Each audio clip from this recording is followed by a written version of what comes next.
देखिए, लगातार बेरमो विधानसभा की चर्चाएं हम आपसे कर रहे हैं। लगातार हर रोज़ एक नए शख्सियत से आपको रूबरू करा रहे हैं। लेकिन आज हमारे साथ हमारी पूरी टीम है। हमारे साथ इस समय राम नारायण शर्मा जी हैं। जी नमस्कार। हमारे साथ लक्ष्मी नारायण जी, प्रेम जी हैं। और हमारे साथ एक खास शख्सियत हैं जिनका बोकारो ज़िले में तमाम लोगों की नज़र आज बेरमो विधानसभा पे है और ख़ासकर कांग्रेस पार्टी के नेता अनूप सिंह पर है। सिंह साहब हमारे साथ हैं। सिंह साहब, 29 नवंबर से पहले चुनाव आयोग ने कह दिया है कि चुनाव संपन्न करा देना है। उन्होंने कहा है कि उपचुनाव भी इसी दौरान होगा, मतलब किसी समय भी चुनाव की घोषणा हो सकती है। किस तरह की तैयारियां करके रखा है आपने? मैंने कुछ तैयारी नहीं की है। तैयारी राजेंद्र बाबू ने की थी, बेरमो को सींचने की, बेरमो को संवारने की, बेरमो को एक खुशहाल विधानसभा बनाने की। और 40 साल 50 साल वो अपना दे के गए अपने ज़िंदगी का। शायद अपने बच्चों के साथ उतना समय नहीं दिए जितना वो विधानसभा की जनता के साथ समय दिए। और मेरे को तो मेरे पिता के साथ रहने का सौभाग्य ही बहुत कम मिला। मैं समझ सकता हूँ कि मुझे 17-18 साल 20 साल मिला है जो मैं उनके साथ रहा हूँ। लेकिन आकांश मेरे पिता बेरमो में रहते थे और हम लोग बाहर रहते थे। तो मैं समझता हूँ कि जनता जानती है कि किसने बेरमो को संवारा। विपक्षों में ये खबर चर्चा में है कि कांग्रेस के उम्मीदवार दावेदार कौन होगा, तो ऐसे बेरमो को जनता भी जानना चाहती है कि इस बार आपके परिवार से कांग्रेस के उम्मीदवार दावेदारी कौन कर रहा है। इसके बारे में आपका क्या कहना है? देखिए, निश्चित तौर पर मेरे पिता की छवि और मेरे पिता का स्वभाव के चलते यहाँ से कांग्रेस पार्टी जीता करती थी। और कांग्रेस पार्टी का फैसला कांग्रेस पार्टी मिल कर लेती है। कोई मेरा व्यक्तिगत फैसला या मेरे परिवार का व्यक्तिगत फैसला ये नहीं है। अध्यक्ष और स्टेट प्रेसिडेंट और प्रभारी अपना रिपोर्ट देंगे, उसके बाद निर्णय होगा। लेकिन अगर पार्टी हमारे परिवार पर भरोसा जता रही है और अगर जताती है तो निश्चित तौर पर मैं इतना तो कह सकता हूं कि उम्मीदवार चाहे कोई भी हो, चुनाव कांग्रेस पार्टी जीतेगी। और सिर्फ राजेंद्र बाबू के 50 साल के तपस्या और मेहनत के दम पर जीतेगी। जी, अभी कुछ दिन पहले हम लोगों से लालचंद महतो जी से बात हो रही थी। पूर्व मंत्री रह चुके हैं। उनका साफ साफ कहना था कि बेरमो में जिन्हें भी प्रतिनिधित्व का मौका मिला उन्होंने सिर्फ अपना विकास किया, बेरमो के लिए कुछ नहीं किया।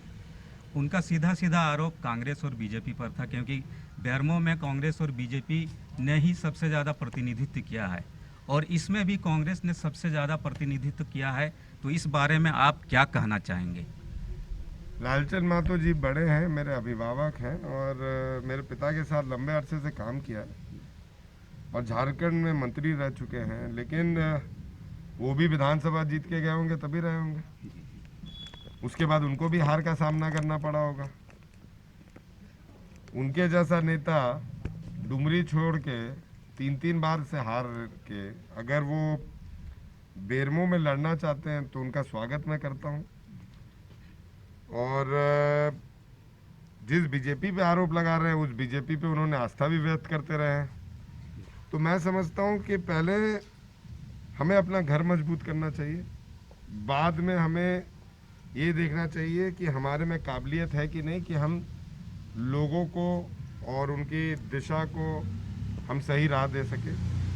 बाद बाकी मेरे गार्जियन तूल हैं, चुनाव के बाद भी, चुनाव से पहले भी और चुनाव के समय भी वो गार्जियन रहेंगे और उनसे भी सीखने को मिलेगा। अभी सीख रहे हैं। लेकिन ये बोलना कि बेरमो में कुछ नहीं हुआ है, ये थोड़ा सा नेता नहीं बेटा होने के नाते मेरे को थोड़ा सा चुभता है। क्योंकि 5 कॉलेज राजेंद्र बाबू ने बनवा के सरकार को दान दिया। कितने बच्चे वहाँ से पढ़ के निकल गए। हीरक रोड जो आप देख रहे हैं उनके कार्यकाल में बना। इतने हॉस्पिटल्स बन के तैयार पड़े हुए। दुर्भाग्य से पिछले विधायक ने उद्घाटन नहीं किया। लेकिन सीएम साहब ने राजेंद्र बाबू को जाते जाते, जब वो उनके निधन से पहले उन्होंने विधानसभा में क्वेश्चन उठाया था, तो ये सुनिश्चित करवाया गया था विधानसभा अध्यक्ष द्वारा कि आपके अस्पतालों का उद्घाटन होगा। और मैं समझता हूँ बहुत जल्द सीएम साहब करने जा रहे हैं। उतना हॉस्पिटल बनवाया, उसके बाद नर्सिंग कॉलेज बनवाए।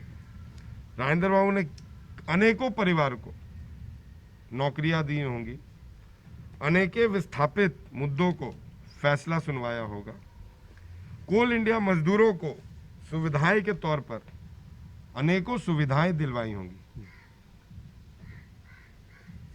पावर ग्रिड, सब स्टेशन का निर्माण बेरमोई में नहीं, उनके मंत्रिमंडल काल में डुमरी विधानसभा में भी उन्होंने करवाया।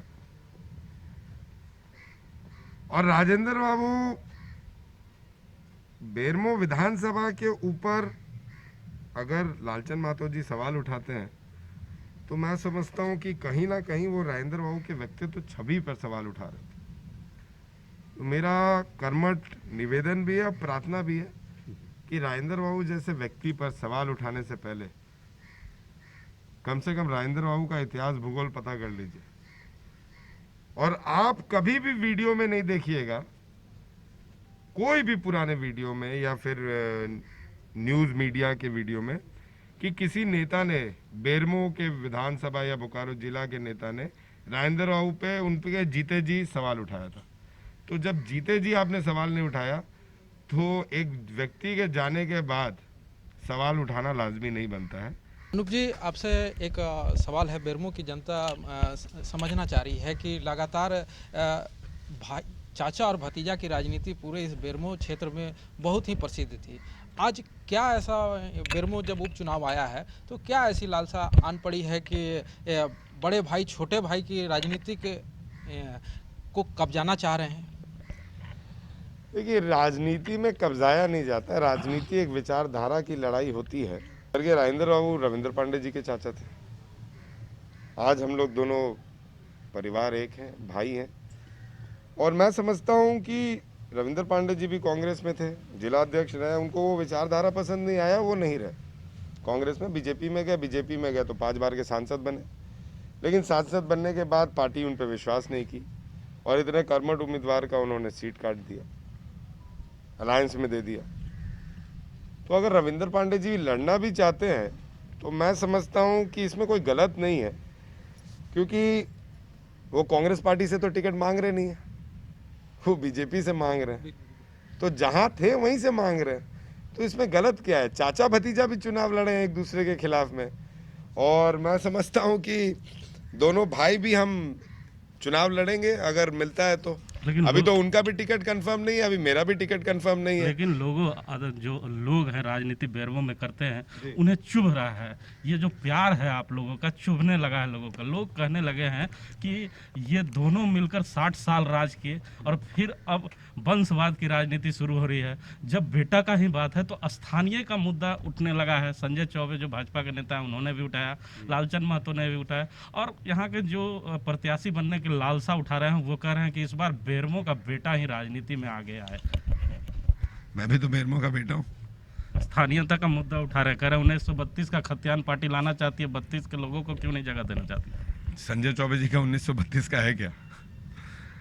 और अभी तो खतियान वाला मुद्दा पे सरकार निर्णय नहीं ले पाई है, और जो भी निर्णय लेगी सरकार अपने गठित दल जो गठबंधन में है उनको फैसला उनके साथ राय विचार करके लेगी। लेकिन झारखंड के भी लोगों को उनका सम्मान और हक मैं समझता हूं कि एक सरकार को दिलवाने का जिम्मेवारी होता है, और हर आदमी को अपना हक मिलना चाहिए। और जनता की सेवा करने के भाव से राजनीति में आते हैं, चाहे जनता अमीर हो या गरीब हो, चाहे राजनीति वाले हों या नॉन राजनीति वाले परिवार हो, एक रहते हैं। रह गई बात वंशवाद की, तो मेरे में अगर काबिलियत नहीं रहता तो मैं शायद यूथ कांग्रेस का चुनाव लड़के 6 साल अध्यक्ष नहीं रहता। और मैं समझता हूं कि हिमांशु जी, आपने एक न्यूज़ चैनल खोला है, बहुत नीचे से आप उठे हैं। मैं आपको 10-12 साल पहले देखा करता था, आप भरे धूप में वैन एक पुराना लेके और किस तरीके से आप अपना काम करते थे वो हमने देखा है। भगवान के आशीर्वाद से अगर ये न्यूज़ चैनल बड़ा हो जाए और एक मल्टी मिलियनियर न्यूज़ चैनल बन जाए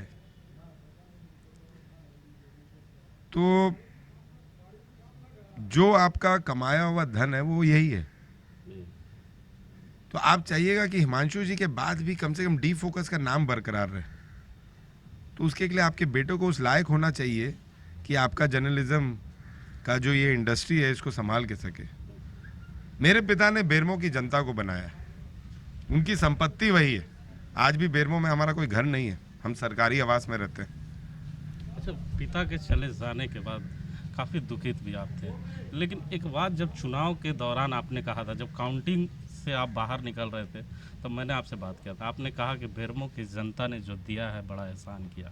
आज तक राजेंद्र बाबू के ज़िंदगी में सबसे ज़्यादा वोट से बेरमो की जनता ने जिताया है। तो जो जीत का आंकड़ा था, उस आंकड़े को बरकरार रखने के लिए कितना मतलब चैलेंज है इस बार आपके लिए?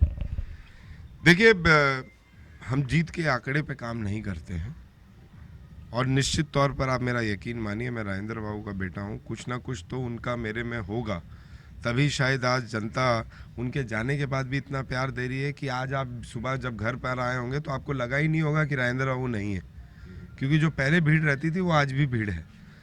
और हम काम करने पे विश्वास रखते हैं। आंकड़ा खुद ब खुद जनता के काम पर बनता है, और मैं समझता हूँ कि एक व्यक्ति को अपने जीवन में हर किसी का भी काम करना चाहिए, क्योंकि अगर आप व्यक्तिगत को जाति से, धर्म से और पार्टी के आधार पर आप काम करने जाइएगा तो मैं समझता हूँ कि राजनेता को या नेता को वो काम नहीं करना चाहिए, क्योंकि हर साल आपके समर्थक का देहांत होता है और हर साल आपके एक नए समर्थक पैदा होते हैं। हर साल वो आदमी आपसे दूर हो जाता है जिसको आपने कुछ किया होगा, जिसको आपने कुछ करवाया होगा, और हर साल एक नया आदमी पैदा हो जाता है जो आपके से कुछ उम्मीद रखता है। तो मैं समझता हूँ कि आंकड़ा मायने नहीं रखता है। राजनीति में प्यार, भाव और सेवा आप करते रहें, कर्म करते रहें, धर्म के रूप में उसको ना देखें। कर्म और धर्म को मैं एक साथ नहीं जोड़ता हूँ, लेकिन हाँ इतना ज़रूर है कि मेरे पिता ने बस एक ही चीज़ सिखाया है और बोल के गए कि मेरे को बेरमो की जनता उस स्थान पर भले ना बैठाए, मेरे परिवार को ना बैठाए, लेकिन जब तक हमारी सांसें हैं, जब तक हमारी ज़िंदगी है, हम बेरमो में हैं और बेरमो का सेवा करते रहेंगे। तो सुना आपने, बेरमो की सेवा करते रहेंगे। ये अनूप सिंह से जो पूरी तरह से तैयार हैं। अब चंद ही दिनों के बाद चुनाव की घोषणा होने वाली है। अनूप सिंह ने इशारों में आपको बता दिया है कि किस तरह वो तैयारियां कर रहे हैं, और आगे भी हम अनूप जी से बात करेंगे, बताएंगे आपको कि किस तरह वो तैयारियां कर रहे हैं। कैमरामैन देवेंद्र के साथ GP Himanshu, D focus, Bermo.